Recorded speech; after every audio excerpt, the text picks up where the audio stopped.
Hello, everyone. Welcome to Bold Conjectures with Paras Chopra. Today, I'm with Brian Naughton, who is the founder and head of data at Hexagon Bio. He's a Ph.D. in biomedical informatics from Stanford University. And before starting Hexagon Bio, he was the founding scientist at 23andMe, the company that brought genetic testing into mass limelight. At Hexagon Bio, Brian and the team are taking a refreshing new approach to discovering new medicines. They're sequencing DNA of thousands of microbes, and then using machine learning, they're predicting which molecules could these microbes be making that will turn out to be effective medicines. So this approach of studying genomes of a wide variety of organisms at once is called metagenomics. So what it is and how it's helping in discovering new medicines is a topic of today's podcast. Welcome, Brian. Thanks, Paras. Thanks for having me. Fantastic. So I want to start with understanding a little bit about your career trajectory. How did you get interested in genomics?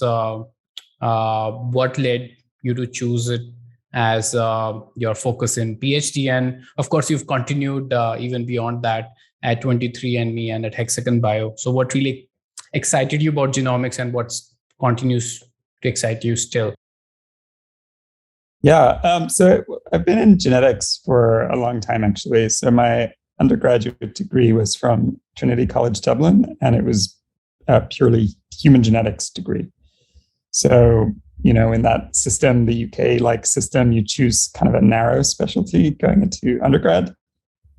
So I sort of joined the genetics department at Trinity College, and we did a lot of genetics. At that time, the Human Genome Project was sort of producing data.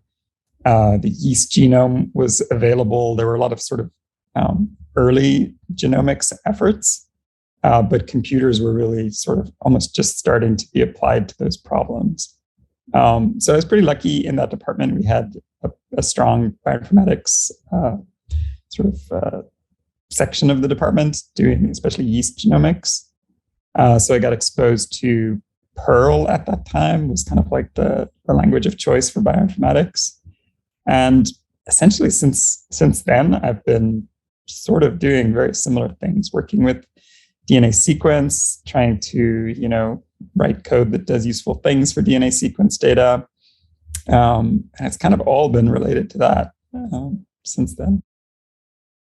Great. So I wanted to put context of what you're doing at Hexagon Bio as compared to how drugs are traditionally discovered. So could you, for listeners who don't know how drug discovery happens, maybe perhaps talk about the traditional way of how that happens and what you're doing differently at Hexagon Bio? Yeah, so drug discovery is has a complex history, but I think the way I think about it is there are two major classes of drug. There's small molecules, which is what you would think of as like a drug, like aspirin, penicillin, that kind of thing. And then you have biologics, which are often antibodies that you would infuse and are, sort of recent, meaning like the last 30-ish years is when we were really starting to use those. So drug discovery often just refers to sort of like the small molecule end of things, the penicillin, aspirin end of things. And if you look at the history there, then I think it's fair to say that early on it was very natural products focused. So natural products means small molecule, so a drug that you have taken from a plant or animal or microbe. And a lot of the sort of famous drugs that you would have heard of are naturally derived. So just think of examples, right? Aspirin is a good example. Penicillin. Statins, penicillin, excellent example. Taxol, like a lot of cancer drugs came from those sources. The recent Nobel Prize winning malaria drug, artemisinin, I believe it's from a plant. So that was sort of like the way drugs were discovered. And then there sort of came a chemistry revolution where people could start to manufacture drugs, sort of design drugs build big libraries of drugs to screen. There are a lot of approaches within that realm, but when that approach gained prominence, then natural products sort of fell away in favor of this little bit more rational version of drug development. So you can kind of think of the history of drug development of like finding things serendipitously, trying to find them in the wild and making use of traditional medicine, and then trying to do a more industrialized version of that, which is what we do a lot today, and with great success. And then what Hexagon is doing is sort of bringing back the natural products. So natural products are very interesting for a bunch of reasons. One is they've been evolved for hundreds of millions of years often to perform some kind of biological activity. So that's extremely hard to replicate in the lab, right? You can't replicate that many experiments in the lab. Hundreds of millions of years of evolution trying to find the perfect shape for a drug to slot right in some protein pocket or do something within the cell. You can't replicate that. So often these natural products are much larger than synthetic chemicals. They have shapes that are sort of surprising or unusual, and then their activities can be very interesting. For example, there's a natural product that, well, rapamycin is actually a great example of a natural product that people are very interested in today for longevity reasons. But part of its function is that it grabs another protein within the cell and then uses that protein to interrupt a protein-protein interaction. So protein-protein interaction, meaning two proteins in the cell are, combining and doing something. But if you can get between those two, you can stop whatever that activity is. Most of the time, drugs are too small to do that because a drug is kind of like very small and a protein's very large, and you can't stop a big. So just quick question here. These synthetic drugs, they are too small because larger ones are hard to manufacture, or they're hard to discover, or both? Oh, that's a good question. Yeah, so usually they're too large to sort of act as drugs. So the advantage of drugs over antibodies, for example, is drugs are very small, so they can kind of like travel throughout your body and enter cells. That's kind of like the big advantage of small molecules, and you can take them orally. If you have something like an antibody, it could be 100 or 1,000 times bigger than a small molecule. So it's too big to enter a cell. So when you hear about an antibody drug, it's almost certainly interacting with something on the cell surface. So the cell is extremely large, the antibody is very large. It's hitting something on the surface, and that's how it has its activity. A small molecule, like these synthetic chemicals that I'm talking about, are often very small, and they will just sort of be able to pass into the cell, through the cell membrane into the cell, and have their activity intracellularly. Okay. Natural products are very unusual because they can often be much larger, but they're designed in such a way that they are often cell permeable too. Designed is a poor term to use there, but they have that sort of almost intermediate property where they're large enough to have interesting activity, but small enough to get into this. Right. So again, before we get into what you're doing differently at Hexagon Bio, one thing that wasn't super clear to me was why would a plant have a small molecule that could treat cancer in humans? Why would that? There's no evolutionary pressure for plants to do that. So what's the thesis there? Why does that happen? Yeah, that's a very interesting question. Actually, it speaks to part of why Hexagon works with fungus specifically.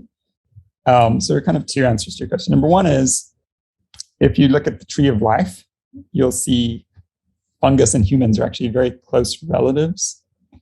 And many of the genes in the human genome are also present in the fungal genome.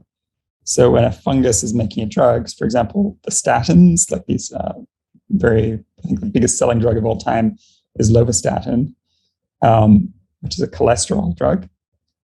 Fungi use cholesterol for a different purpose than humans do. Okay. But in both cases, this statin drug is interrupting the production of cholesterol. So we're repurposing it for human cholesterol instead of fungal cholesterol. but there are close cousins, almost, these fungi, so we can leverage that. Similarly, just plants and other microbes, either they may have this protein in common with humans. That's not that unusual. All life sort of uses the same basic tools at the core. Or in some cases, you'll find that the plant's chemicals are designed to modulate the activity of, let's say, a mammal that consumes the plant. That's another possibility. So interesting. Plants do things. They make sugars so that they can be pollinated, right? There's activities and biochemical processes happening in the plant that are designed to modulate the activity of other animals that are that have the ability to. Now that you say it, it is plausible. Although I don't know whether it's true or not. A plant evolving an anti-cancer molecule could really help the pollinator survive for longer. The purpose would not be anti-cancer, but then one of the nice things about cancer drugs is that often you're just trying to interrupt some overactive protein. So when you get a cancer, a lot of what happens is just you're making too many. Your cells are sort of in overdrive. You're making lots and lots of protein to grow more, divide more, just sort of become a cancer. So if any of those proteins, any of those choke points, like bottlenecks in that process, are also modulated by a plant, then you can make use of that. But it wouldn't be, evolved for anti-cancer activity. It would just be evolved to stop a protein doing some activity. Okay. So getting back to the point you were making, so natural products can have an overlap of being able to enter into the cell like small molecules, but have a size that small molecules cannot match. And yet that enables them to do things that otherwise cannot happen by synthetic molecules. Yeah, I think a size and sort of just a design, for want of a better term. It's not all mediated through size because you can synthesize large molecules. It's just that the larger the molecule, the more the search space is expanded, right? So if you have only 10 atoms, you can make a synthetic library, I think, with maybe even sort of all combinations of carbon, hydrogen, oxygen for a few atoms. But then if you want 100 atoms, there's sort of infinite ways to connect those almost. And you can't explore that space except through some very long-running process like evolution. Right. Okay.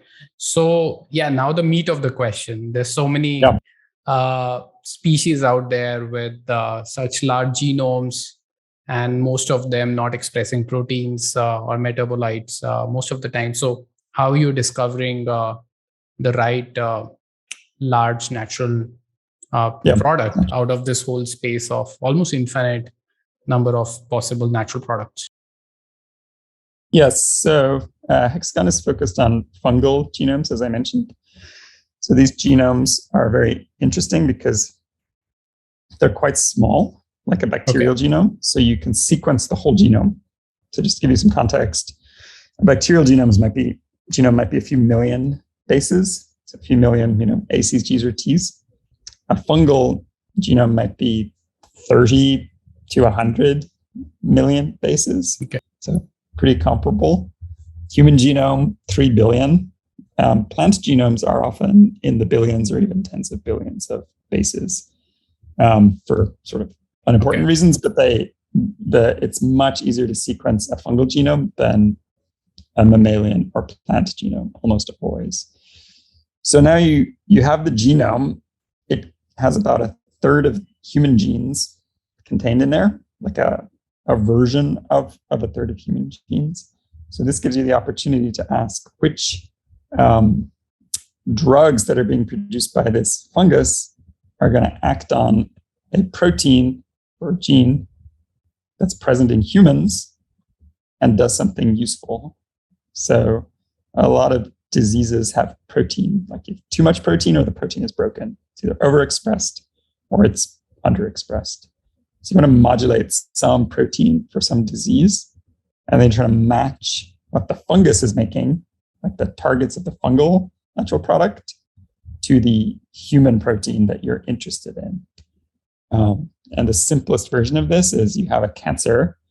Cancer has it's called a driver. So there's a protein that's overexpressed or mutated, and it's very, very active. It's producing a lot of, it's trying to make the cell duplicate, make more cancer. Mm-hmm. And then you find in the fungal genome a molecule that targets that driver, and that's a potential cancer drug. This is how many cancer drugs work today. Right. So again, a flurry of questions come to my mind. One is, are you sequencing genomes yourself or using public databases? And second, how are you targeting which species of fungi to sort of start with and to target? Yeah, so we sequence them ourselves.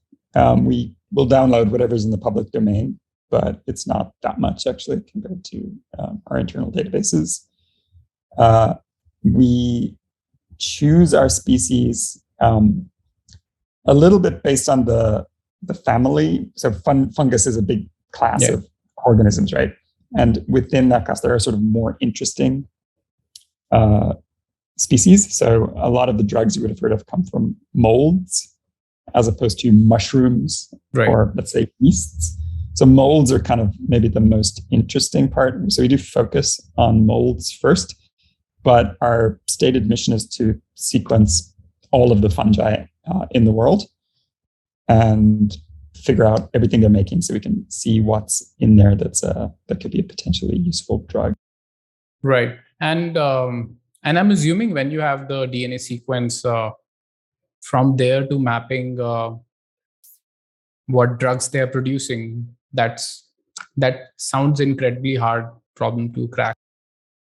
Yes, that's a very hard problem. So there are sort of two parts to this problem. One is, can you figure out which genes within the genome are making what we're calling natural products? So natural products you can kind of think of as molecules that aren't necessary for the core primary metabolism of the organism. So, you need ATP and you need like these basic building blocks to operate.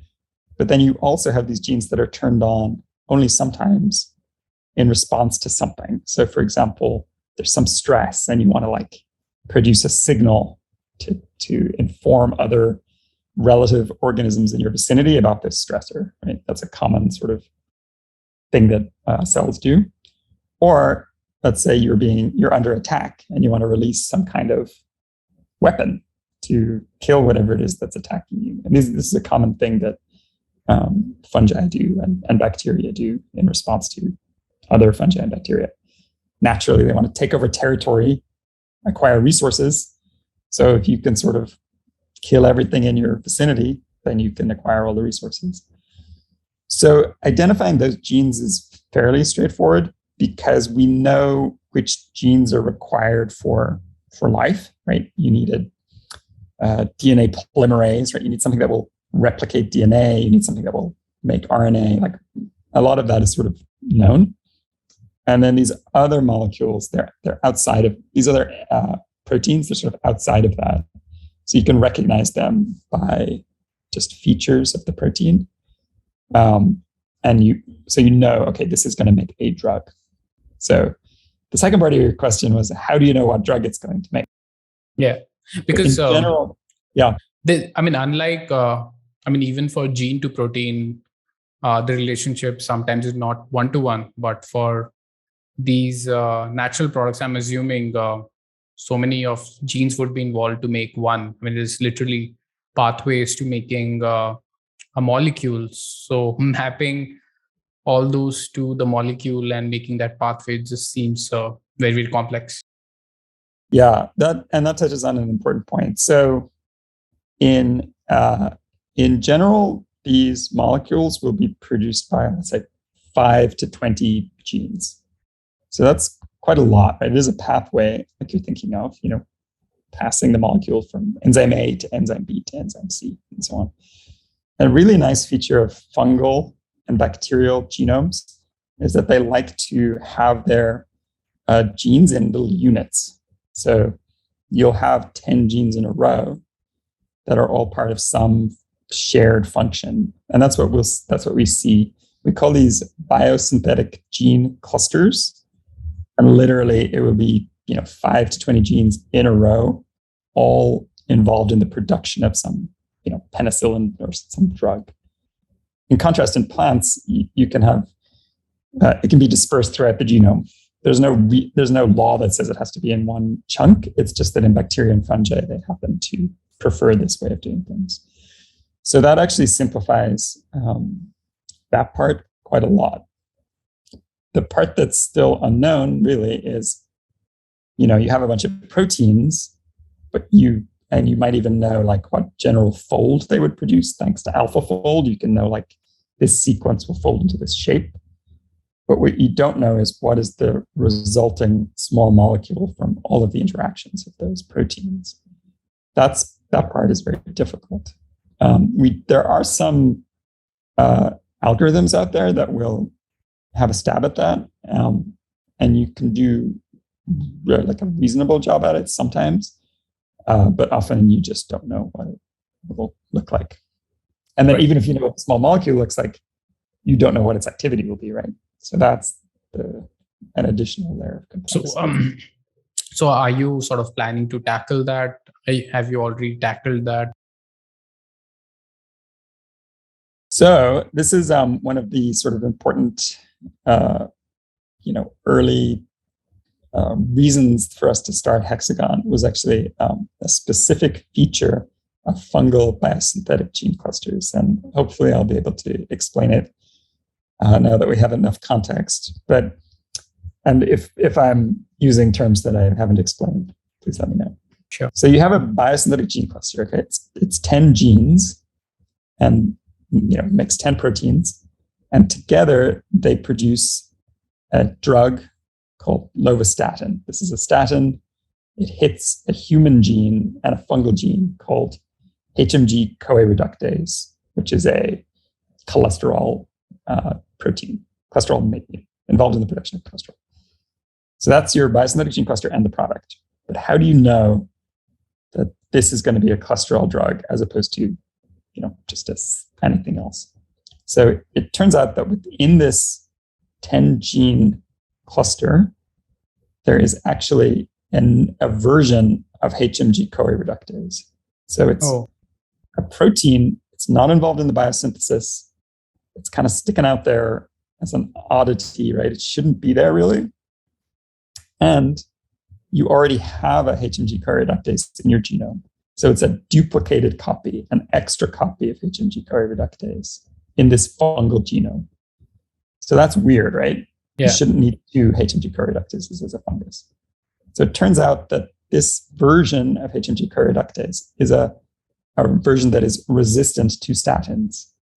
So what happens is you make a statin, which is a drug that inhibits HMG-CoA reductase. You don't want to inhibit yourself because that would potentially kill you, right, as a fungus. Yeah. So you also turn on this other version of HMG-CoA reductase that is resistant to statins. Okay. So now you have a resistant version. You can make this poison. You can make as much of the poison as you want, and you won't poison yourself, right? So that's really important for Hexagon because that means that in a biosynthetic gene cluster, there may be a protein. And if we can identify it as the resistant version of another protein in the genome, then we can predict the target of the drug. Right. So one way to think about that is that if we saw the HMG-CoA reductase, like the statin gene cluster, we would have been able to predict that this would be a cholesterol drug. That's really the core sort of. Yeah, I mean, evolution never stops surprising. It's such a clever mechanism. It's very cool. It's not in every gene cluster. It's only in a certain percentage of them. But when it's there, it can really help you figure out what is this small molecule, like what is this natural product doing? And that's what we do. Right. So this, I mean, if there are 2 problems, one problem is what small molecule is getting produced using the cluster. And the second one is if there's a small molecule, what it is doing. So second is something that you feel can be solved using this sort of mechanism. Do you have any thoughts on former? There may be some clusters with no clear indication of what they're doing? Yeah, that's a really important question. I mean, I think this has been sort of how natural products has worked traditionally, is that you have a library of them, and then you want to find out, are any of them doing anything interesting in my assay? So generally, this is called phenotypic screening. So you might have some cholesterol assay, right? You just want to know, is it, or you have a cancer cell line in a dish, and you just want to see, does it die when I apply drug X? So you can do very high throughput, very high content screens that way, and just sort of work it out from the phenotypic side as opposed to the drug side. So you take a cluster, express it in some organism, and then see, for example, across like a wide range of assays, what does it respond to? Yeah, what is the drug doing? So you might have heard of a company called Recursion. They're sort of a famous phenotypic screening company. So they might have, a million different potential drugs, right? A million different molecules to try out. And then they'll have some kind of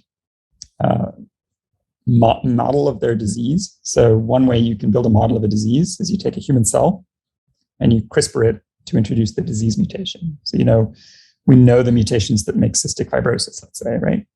So you introduce those mutations with CRISPR. Now you have a cell that you can call a cystic fibrosis model. So you put, some of those cells in a million different wells, and you treat with a million different chemicals, and you see what happens. So that's kind of like a classical phenotypic screening approach, where you just, try everything on everything and empirically try to figure out what is going on. So our approach is not like that, right? We have a hypothesis for what the drug should inhibit, and that's how we, get to results. I guess my question was, when you're talking about drug, are you working with what drugs are already known in the literature, or are you like discovering these drugs in the first place? So yeah, definitely discovery. So I can sort of talk you through the pipeline a little bit. Hopefully it won't be too long, but essentially we will sequence a fungal genome, right? We will find these gene clusters of interest, say 10,000 bases long, 10,000 A's, G's, and T's. Then we'll go to Twist, which is a DNA synthesis company. They'll print 10,000 bases for us in chunks, but we'll get 10,000 bases. We'll insert that into a host organism, so a host fungus, like a yeast, and the yeast will then start making those proteins, making the proteins in the biosynthetic gene cluster, and then those proteins will assemble the natural product that we're interested in. So there are, millions of these gene clusters in nature. And we're trying to select the ones we like the best, and then see what's being made. Okay. So you have to sort of, in some sense, purify what's getting made and isolate it from everything else that yeast might be making, like alcohol and so on. Exactly. Yep.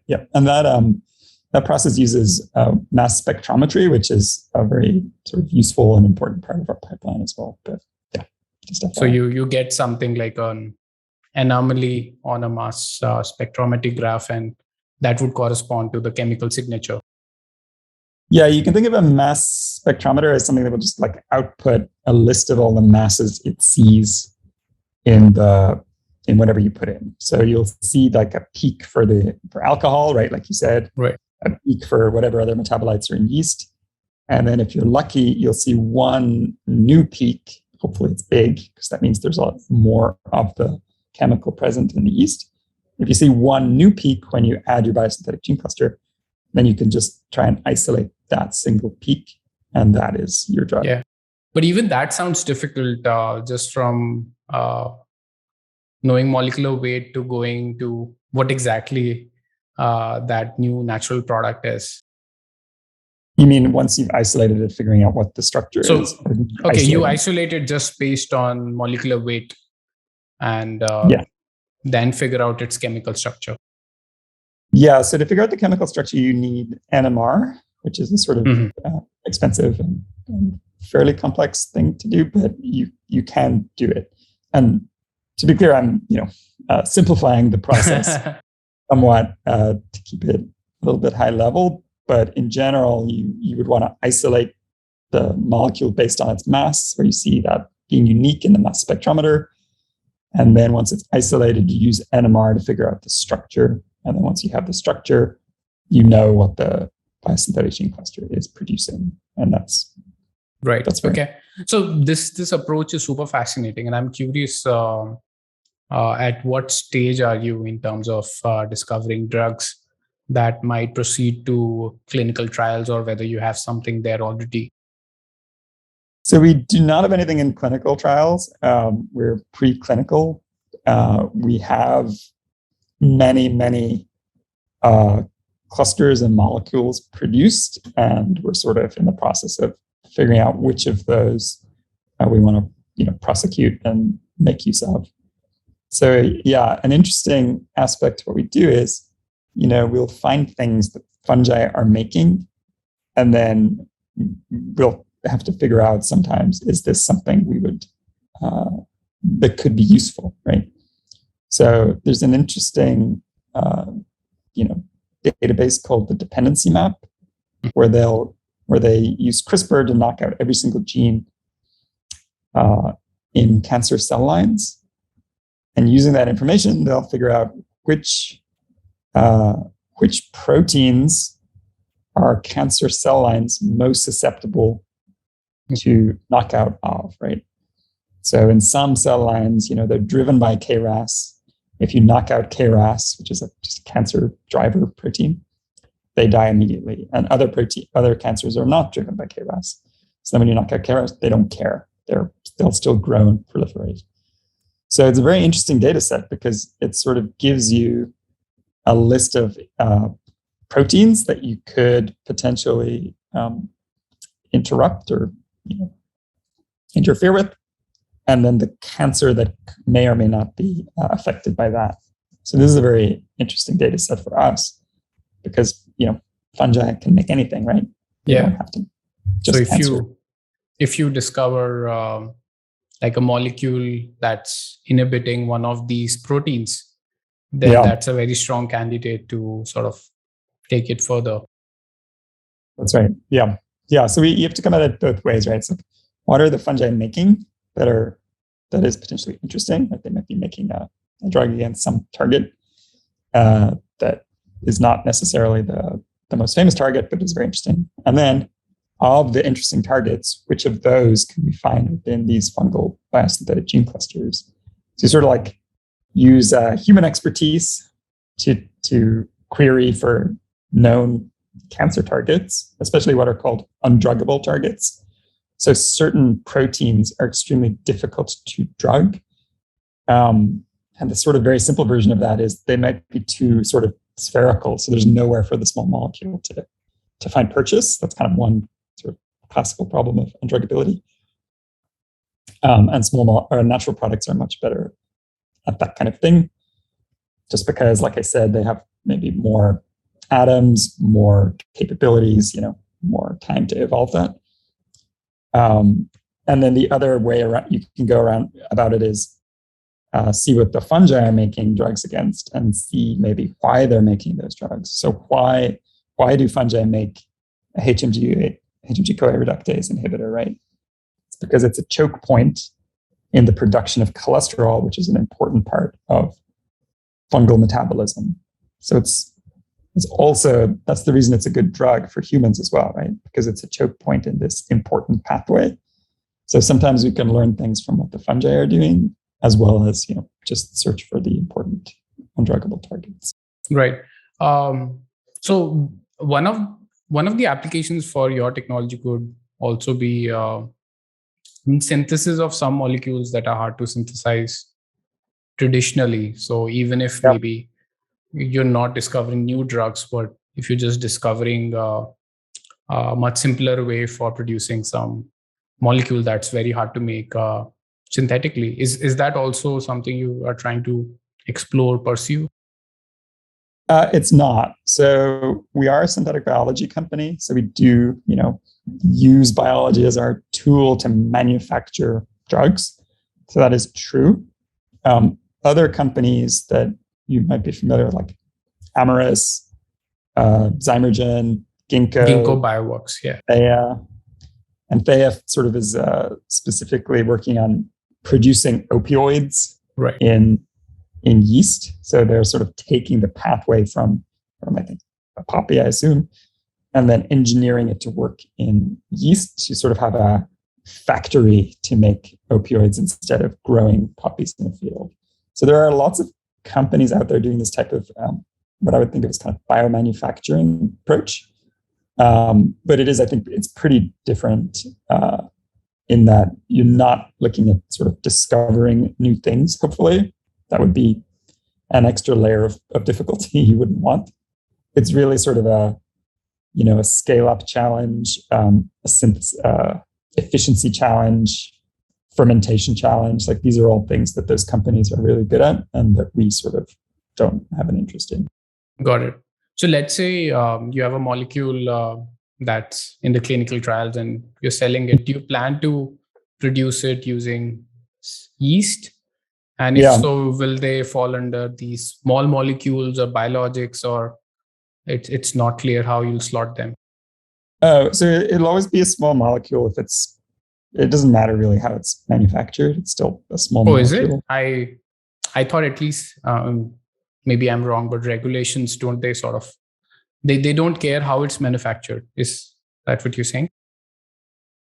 I'm pretty sure it doesn't matter. So for example, penicillin, I believe, is still semi-synthesized. Right. So they make it with some fermentation and then some chemistry. Yeah, you're right. Even insulin is made using recombinant methods.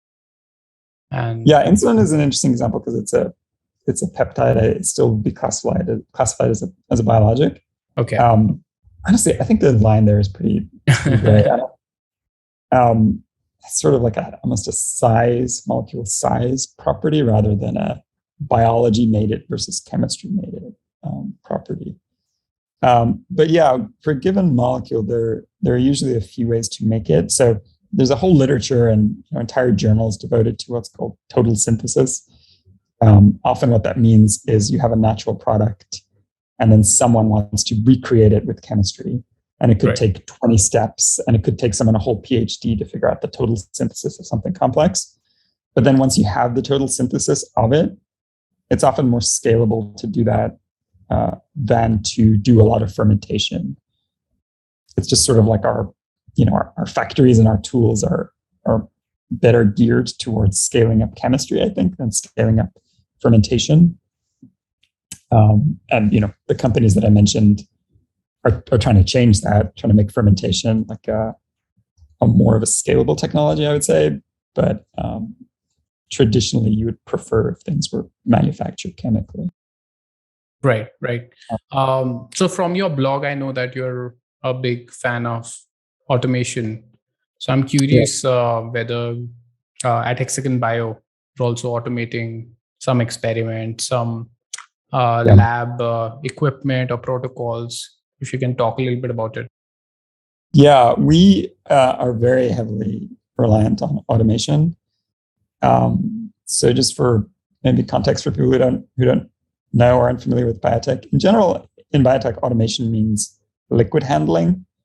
So usually it's a robot, sort of an XY gantry, and it's got a little sort of pipette tip. It will pick up liquid from here, drop it in here. That's the core of all biotech automation, is moving liquid from one receptacle to another receptacle. So when I say automation, that's a lot of what's going on. And you can do a lot in molecular biology by moving liquids around, because when you're moving liquids around, you can be moving bits of DNA around, organisms around. There's a lot you can do. So then the challenge in automation is, first of all, making your method work on these robots is more challenging than you would expect. things that you wouldn't think about become big issues, like the viscosity of the fluid that you're working with become issues. So you need to have resources to actually make the robot do what you want it to do. And then also you need to make sure that the data coming off the robot is handled by your software. So you need to invest a lot in software so that you can tell the robot what to do. And then when the robot's finished, sort of, pick up whatever its output and input that into your database so that everything is centralized. So yeah, we've put a lot of work into automating everything, and that's sort of the reason we can scale the synthetic biology we're doing. But it's as a field, it's very early, and you have to build a lot of the things yourself. Interestingly. Oh, okay. So I'm curious, what impact what is that you think you wouldn't have been able to do without automation? What impact it really had on Hexagon Bio? Yeah, there are a lot of reasons to automate. I think if you're a small company, the cost of setting up automation might be extremely prohibitive. So I don't think it's right for every company. But I think the main advantages are, first of all, reproducibility. So being able to do things consistently is extremely important, especially when you think about staff joining and leaving your company, right? Different lab technicians and research assistants will do things different ways.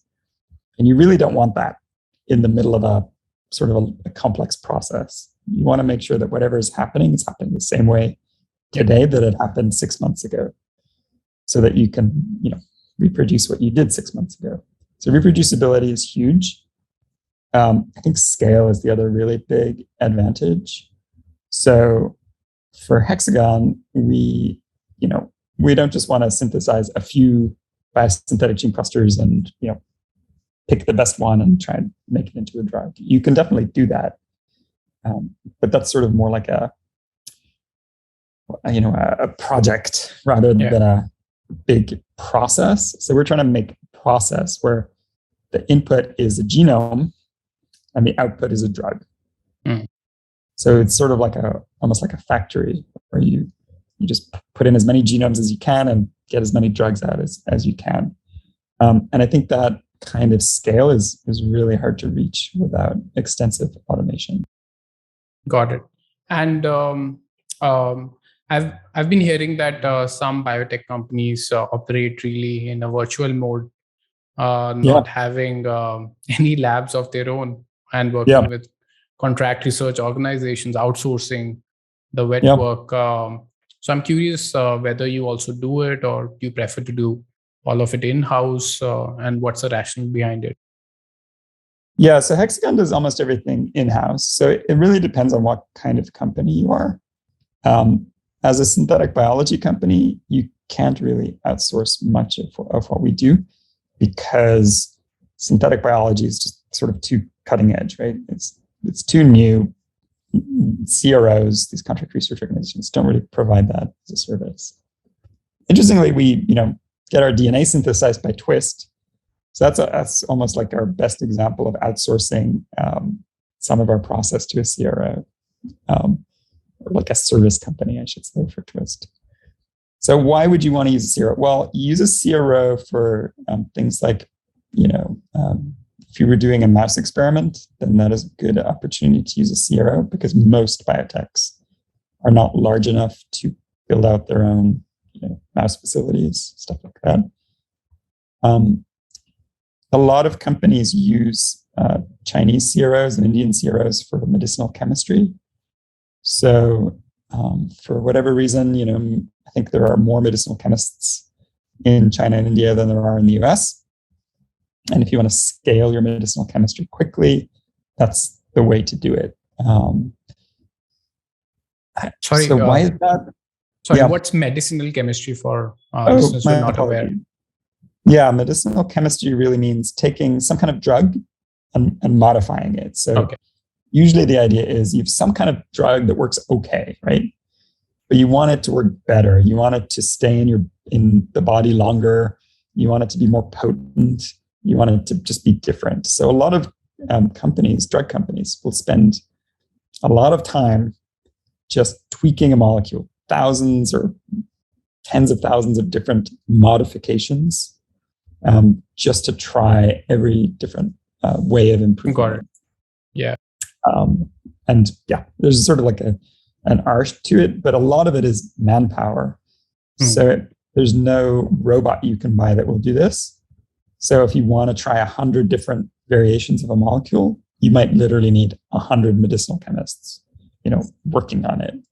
And if you want to hire 100 medicinal chemists for 6 months to do a project, it's very difficult to do it as a biotech, right? You don't want to hire 100 people and then, right, not have anything to do after that. So you get a CRO to do it, and you'll just pay, per employee.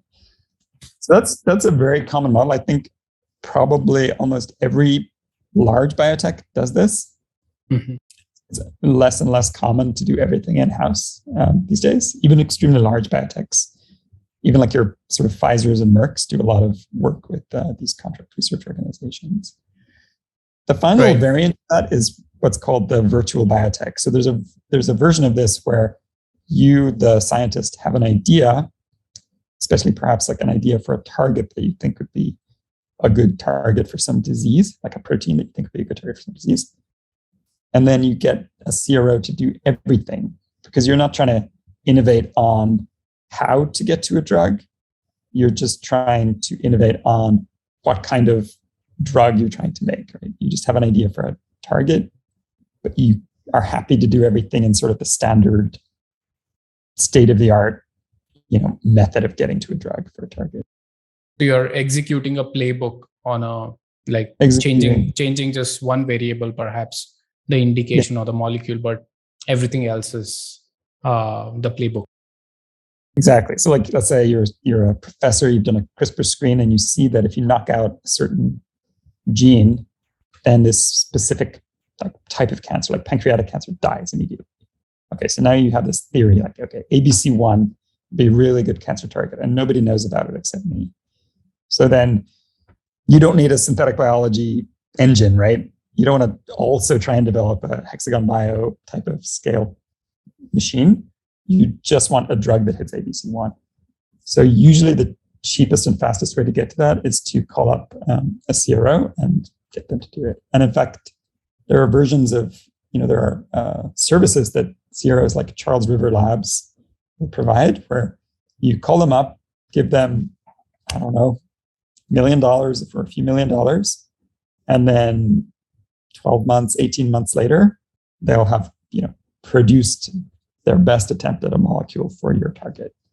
And you literally are just sort of the idea at that point, and they are doing the chemistry, the assays, the whatever you want them to do. Yeah, I guess that's the approach that a lot of even early stage venture capitalists also use, like Atlas Ventures and Flagship Pioneering, where at very initial stages, they would work with some CRO to establish a very specific hypothesis. Yeah, it's there are definitely pros and cons to the approach. I think you lose some sort of flexibility and autonomy, right? I don't know if it's more popular now than it was 5 years ago or less popular. I think there's an argument that it was sort of like very trendy 5 years ago, and it's a little bit less obviously a winning strategy now. Most of the biotechs I interact with or know are not in this mode, because usually the biotechs that I would interact with, they've developed some technology, right? Something new that's cool, and they want to apply it to drug development. So you have a new AI strategy or something, right? You have a new machine learning method, or you have a tool that can, a new DNA encoded library kind of thing, like a new way of making molecules. So usually that's sort of the approach that you see, especially in Silicon Valley. And the virtual approach is just kind of a little bit different, I think. Yeah. Okay. So Brian, I wanted to switch gears and talk a little bit about, say, business of biotech startups. So one of the differences between biotech startups and traditional tech startups is biotech startups don't generate revenue for a long time. Yeah. They consume, they are all expenses until, say, maybe even 10 to 12 years until the Yeah. drug gets approved and so on. So what is your thought on how can, and I know it's a very broad question, but I'd still like to ask it, how can a biotech startup remain viable when it's not expected to generate revenue for such a long time? Yeah, it's a very interesting question. I mean, it's sort of just the way biotech works.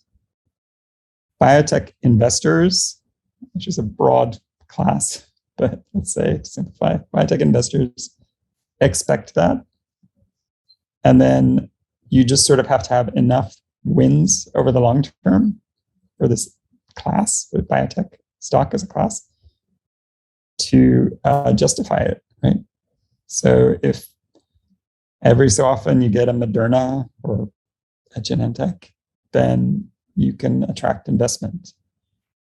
And that's kind of all there is to it, right? So obviously you have to throw some of the stuff out the windows, like there's no like earnings to base your stock price on. It's more based on sort of understanding the science or understanding the clinical trial results. But you just have a different type of expert thinking about those stocks than thinking about tech stocks that have, some revenue and they expect to double the next year.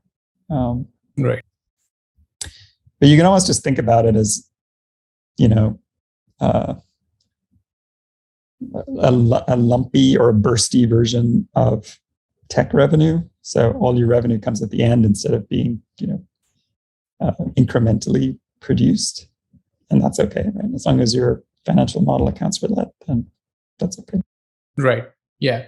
I also saw Hexagon Bio is working with the Bill and Melinda Gates Foundation. Yeah. So how important is such grants, which I'm assuming must be non-dilutive? You are focused on it, or it's like maybe good to have sort of a thing? So it can be very useful, but I would say usually biotech is sort of so expensive that you can't really rely on grants. You're almost always, VC money-driven business.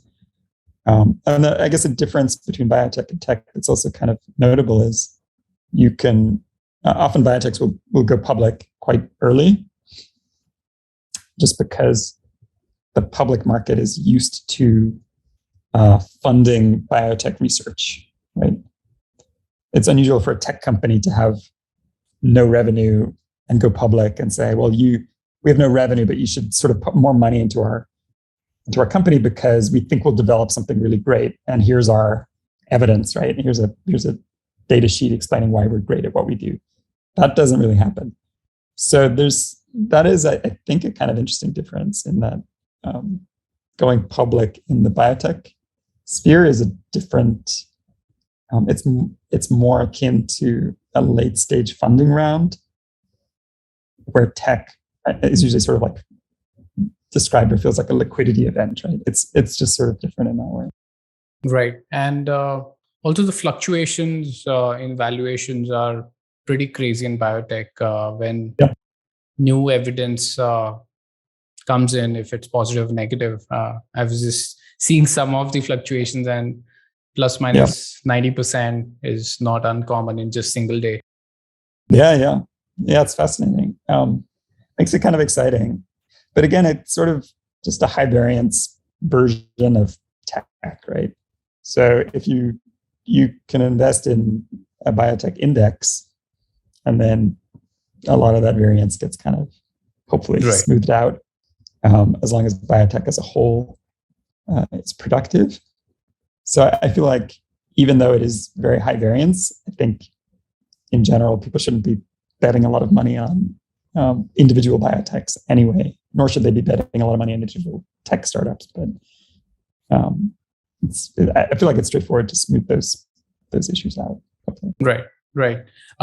Since we're at the end of our time, I wanted to sort of close with asking you some tips for biotech entrepreneurs.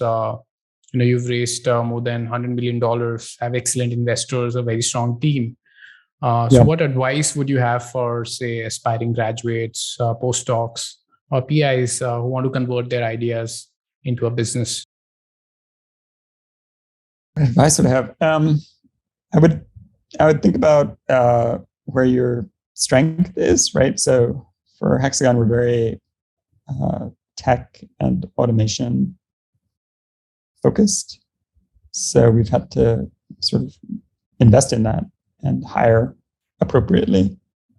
So that's important. But if your strength is something else, so for example, if your strength is your understanding of the biological pathway, then it's not clear that you should invest a lot of money in machine learning, right? Or anything really except what you're good at. You can get a CRO to do a lot of the work for you. So I think that's my main advice, is like, just focus on what you're good at, and then you avoid a lot of the traps that I think I've seen, one of which is hiring a lot of software people because you think software is a thing you must need or something. But actually, software is a thing that some companies need a lot of, right? But your company, if you don't know why you need it, you probably don't need it. I don't know if that was a very helpful answer, but I think it sort of comes down to not trying to tick all the boxes for being a biotech, but just trying to focus on generating value with what you're actually good at. Right. That's super helpful advice. And Brian, once again, I must thank you for taking time out to talk to me. Very interesting stuff. I'm very excited to see what comes out of your factory. I'll be keeping an eye on it, and hopefully Hexagon Bio ends up cracking some of the undruggable proteins and curing some of the disease. I mean, that's the ultimate motivator, I'm assuming. Cool. Thank you. And all the very best. Thanks for taking time out to talk to me.